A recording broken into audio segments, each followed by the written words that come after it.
Allah mau turun ke langit ke langit ke-5, Nabi Musa mengucapkan satu kalimat yang sebenarnya itu kalimat itulah yang dianjurkan untuk dibaca ketika khatib duduk di atas mimbar. Kalimatnya itu adalah Ahmad Rasulullah Muhammad Habibullah. Di dua kalimat ini hendaknya dibaca ketika khatib duduk di atas mimbar. Kita meletakkan tangan kanan di dada sebelah kiri, kemudian membaca Ahmad Rasulullah Muhammad Habibullah, supaya kelak kita bisa mendapatkan syafaat dari Rasulullah SAW. Sekaligus itu untuk memberikan mata batin, penguatan mata batin. Kemudian yang ketiga adalah sesudah sholat asar pada hari Jumat. Jadi bukan sholat Jumat, jadi sesudah sholat asar tapi tidak merubah posisi duduk, masih dalam kondisi duduk pada posisi tahiyat. Setelah salam jangan merubah posisi duduk, itu dimaksud dengan ba'dal maktubah. Kita berdoa, bahkan dianjurkan membaca salawat Allahumma sholli ala sayyidina Muhammadin anabil ummi wa ala alihi washabbihi wasallim, itu 80 kali. Tapi kalau kita tidak membaca salawat itu, hendaknya berdoa, karena di situ doa mustajabah. Kemudian doa juga sangat mustajabah antara azan dan iqamah. Jadi ketika azan sudah dikumandangkan, kita sholat sunat, hendaknya di sesudah itu kita berdoa, manfaatkan, karena di situ juga doa mustajabah. Kemudian ada juga waktu, tapi berkaitan dengan keadaan. Yang pertama, ketika ayam berbunyi. Tapi sebenarnya kalau ulama kita mengkaji tentang ayam berbunyi, ayam itu sebenarnya berbunyi pada dua waktu yang hampir istilah sudah turun.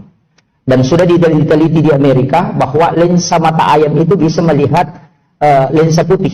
Jadi dia bisa melihat cahaya putih. Kalau manusia itu tidak bisa. Sehingga ketika malaikat itu turun, itu ayam bisa tahu. Makanya Rasulullah mengatakan ketika ayam berkodek sebenarnya itu bisa karena dia melihat malaikat. Nah, makanya sholat subuh itu dikatakan sholat yang disaksikan oleh para malaikat. Padahal tidak ada sholat sebenarnya tidak disaksikan malaikat, semua sholat. Bahkan ada satu sholat yang sangat istimewa, itu adalah sholat sunat sesudah sholat duhur, yang 4 rakaat. Cuma mungkin agak berat kita lakukan. Tapi bagi yang mampu melakukan, itu keistimewaan luar biasa. Laksanakan sholat 4 rakaat, tapi 4 rakaat. Cuma tata cara pelaksanaannya itu agak lama, karena bacaan surahnya itu panjang. Minimal 80 ayat, 1 rakaat. Sesudah membaca Fatihah. Kalau Bapak bilang, wah, Pak Ustaz itu kita tidak hafal banyak ayat, gampang, surah Al-Ikhlas saja diulang 50 kali itu sudah panjang, Pak. Iya, tidak apa-apa kan, ya berarti kan lama. Nah, jadi rukuknya lama, ada ulama mengatakan kita membaca juga lama. Itu hadis Nabi, kita bisa buka di kitabnya, 70.000 malaikat menjadi makmum di belakangnya. Dan malaikat itulah yang siang malam beristighfar memohonkan ampun orang itu di hadapan Allah Subhanahu wa taala. Tapi ini sholat, saya beberapa kali kerjakan, itu agak lain, Pak, terus terang. Kita bisa coba. Kalau kita kerjakan itu agak lain. Kenapa? Kayak memang kita bisa merasakan ada hal lain di belakang itu. Tidak bisa tes itu, tapi begitu, agak lama. Jadi makanya sekitar 80 ayat lah. Ya, kalau inna atainakal kautsar, seperti rakaat pertama baca surat An-Nas, rakaat kedua baca surah Al-Ikhlas. Wah, itu makruh hukumnya. Tapi tetap sah, cuma makruh karena membalik posisi surah. Nah, kemudian ini tentang waktu yang sangat istimewa. Makanya sholat subuh itu dikatakan disaksikan para malaikat. Makanya Profesor Dr. Hamka itu mengatakan begini, kalau mau lihat orang Islam, datang kalau lebaran. Tapi kalau mau cari orang beriman, datang sholat subuh. Ya, itu ada benarnya, Pak. Ya, kalau salah siapa, cari orang Islam, nanti kalau lebaran datang, pasti banyak di situ kumpul. Orang Islam itu yang kumpul di situ.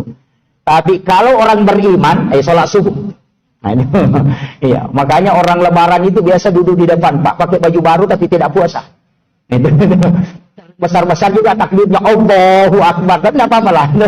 Yang penting dia datang. Cuma harus saya kasih tahu bahwa sholat sunnah sebenarnya itu adalah penambal, tempel istilahnya. Penambal sholat fardu. Kalau kekurangannya sholat fardu nanti ditempel, ditambal untuk menyempurnakan.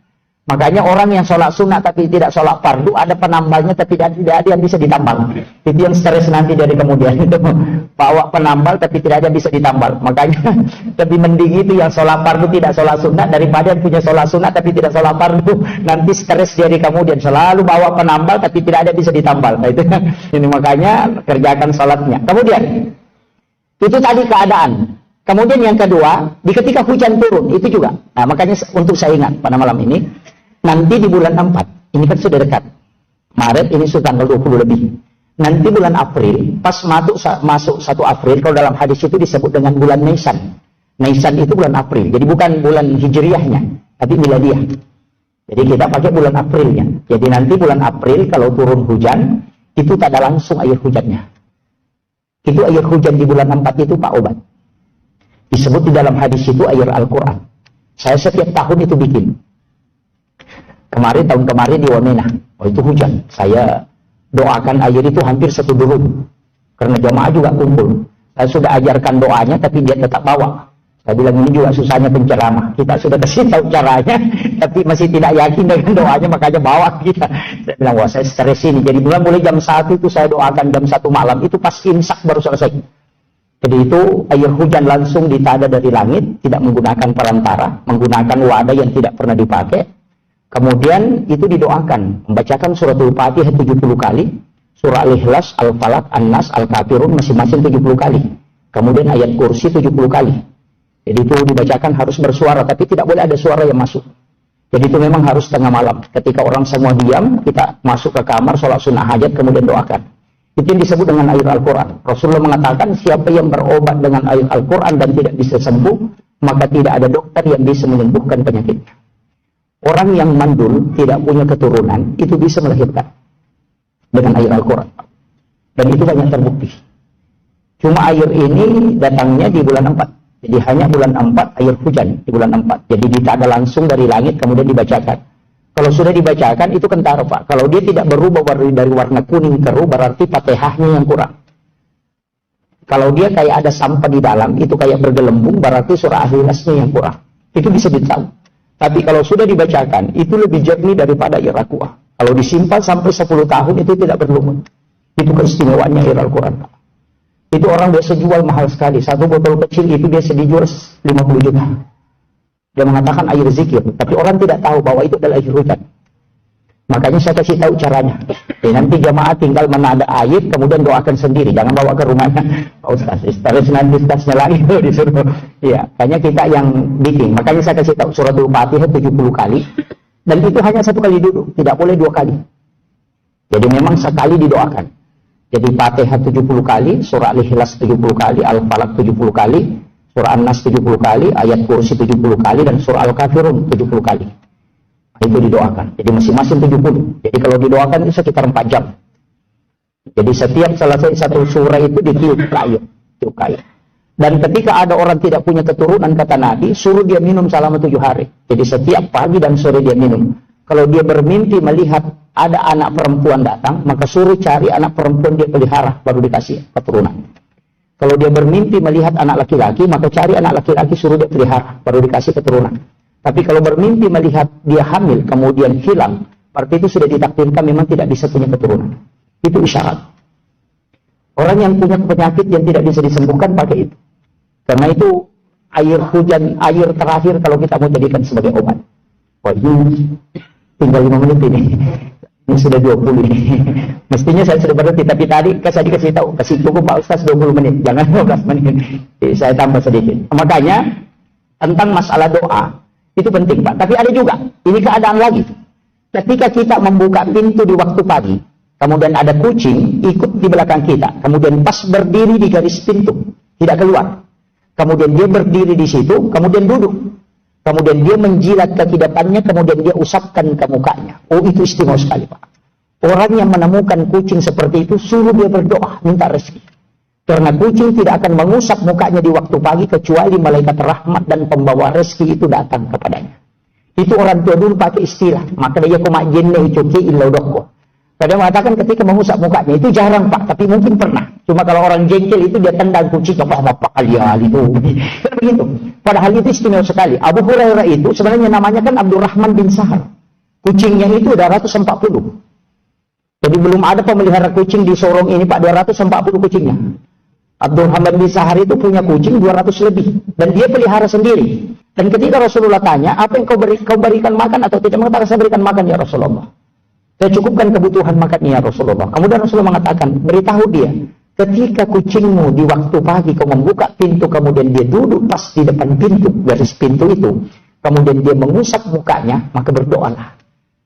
Maka Allah akan memberikan rezeki kepada. Jadi kalau orang temukan, biasa kita temukan Pak, cuma jarang.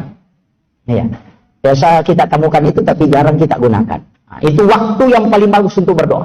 Kemudian musafir, itu juga. Orang musafir itu juga doanya mustajabah. Ada juga yang, tapi jarang juga digunakan ini Pak. Ketika kita teraniaya. Nah ini yang terakhir. Sering orang yang teraniaya itu lalai. Karena syaitan yang melalaikan dia. Kalau kita teraniaya, ada orang yang menganiaya kita. Jangan marah dengan orang itu. Sebenarnya Allah memberikan alamat untuk kita. Supaya doa kita tembus. Ini yang jarang orang tahu. Makanya kenapa ketika Rasulullah itu dicaci maki, dihina, Nabi tidak pernah marah. Justru Nabi itu tenang. Kenapa? Karena dia tahu ini alamat yang didatangkan Allah kepadaku supaya doaku tembus. Karena mungkin selama ini doaku tidak bisa tembus, maka datanglah keadaan aku teraniaya sehingga doaku bisa tembus. Kadang-kala kita Pak kalau teraniaya langsung balik berdoa. Mudah-mudahan ini orang celaka, mudah-mudahan pendek umurnya, mudah-mudahan mati. Nah, ini jadi masalah. Padahal orang teraniaya itu diterima doanya. Pada saat kita merasa teraniaya, maka angkat tanganmu kemudian minta kepada Allah. Karena apapun yang kau minta dalam hal kebaikan Allah akan kabulkan. Jangan pernah hiraukan orang menganiaya ini. Mestinya kau berterima kasih. Kenapa? Berkat dia doamu bisa tembus ke langit. Itu kuncinya. Orang yang paham betul itu Pak. Makanya dalam tasawuf itu kan begitu. Itu selalu kebalikannya dilihat. Kalau orang belajar tasawuf itu selalu melihat hakikat. Dia tidak melihat yang nampak. Saya kasih tahu contohnya. Bapak yang mana disyukuri? Kenyang atau lapar? Hah? Kenyang atau lapar yang kita bersyukur, kalau kenyang atau kalau kita lapar? Nah, kalau kenyang Pak, Sayyidina Ali mengatakan, kalau kau bersyukur karena kenyang, anjing di kampung saya juga begitu. Tidak ada bedanya. Kemudian Sayyidina Ali mengatakan begini, kalau kenyang kau syukuri, kapan makanan itu enak Pak? Di saat lapar atau di saat kenyang? Nah, berarti yang kau harus syukuri adalah lapar. Karena makanan tidak akan lezat kecuali kau lapar.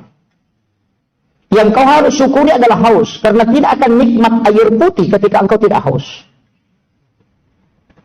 Ini kuncinya. Makanya ulama tasawuf selalu melihat di situ. Jadi dia melihat dari kebalikannya. Bukan yang nampak itu. Makanya kalau orang mensyukuri yang kenyangnya, wah itu enggak. Biasa-biasa aja itu. Tapi ketika orang lapar kemudian dia bersyukur. Karena nikmatnya makanan ada pada saat lapar. Bayangkan Pak, air putih. Air putih tidak dicampurannya. Itu lezat sekali kalau buka puasa. Karena kita haus. Tapi kalau tidak haus masuk di warkop, itu biasa jus jeruk itu tidak enak.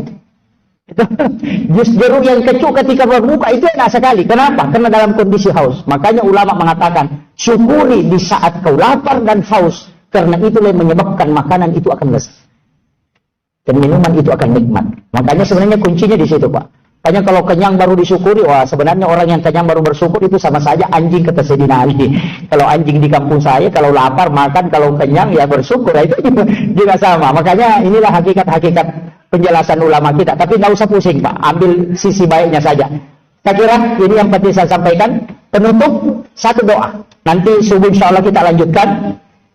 Saya kasih satu doa, tapi doa ini sebenarnya kita hafal. Namanya Sayyidul Istighfar. Kita hafal toh? Hafal Sayyidul Istighfar. Bukan. Apa namanya? Bukan Sayyidul Istighfar. Doa sapu jagat. Dihafal doa sapu jagat ya. Rabbana atina fid dunya hasanah wa fil akhirati hasanah wa qina azabannar. Doa ini Pak kosong. Tidak ada isinya. Doa ini itu tidak ada isinya. Kalau Bapak baca terus itu tidak terisi. Ini sebenarnya doa ini adalah cek kosong. Ya, ini adalah cek kosong. Rabbana atina fid dunya hasanah wa bil akhirati hasanah wa qina azabannar. Kasih tahu. Rabbana atina fid dunya hasanah. Kebaikan apa aja dunia kau minta, isi di situ. Makanya disebut sapu jagat karena belum ada isinya. Seluruh isi dunia ini bisa kau masukkan. Itu pesannya Guru Taqi Ajadur Rahman Ambodali almarhum al-maghfurlah. Jadi Rabbana atina fid dunya hasanah, singgah, isi. Kalau kau minta mobil, minta di situ. Kalau minta anak, minta di situ. Itu cek kosong itu Pak, belum ada isinya. Kebaikan apanya dunia kau mau minta, isi di situ. Fid dunya hasanah wa bil akhirati hasanah wa qina azabannar. Makanya kalau orang baca doa itu dan tidak singgah, saya katakan, oh ini dia belum tahu isinya ini. Ini masih kosong saja. Jadi Rabbana atina fid dunya hasanah, singgah. Kalau minta jabatan, minta di situ. Kalau minta harta, minta di situ. Di dunia hasanah. Kebaikan apanya dunia? Minta di situ, Pak. Wafil akhirati hasanah, yang kau minta tadi di dunia hasanah, minta juga supaya menjadi kebaikan di akhirat. Wakina azaban nar, minta juga supaya kau tidak disentuh api neraka gara-gara kau yang minta tadi yang pertama ini. Itulah sehingga awalnya, tengahnya sampai akhirnya itu cuma satu. Itu kuncinya, Pak. Kalau mau doanya dijabah, pakai itu. Makanya disebut dengan doa sapu jagat.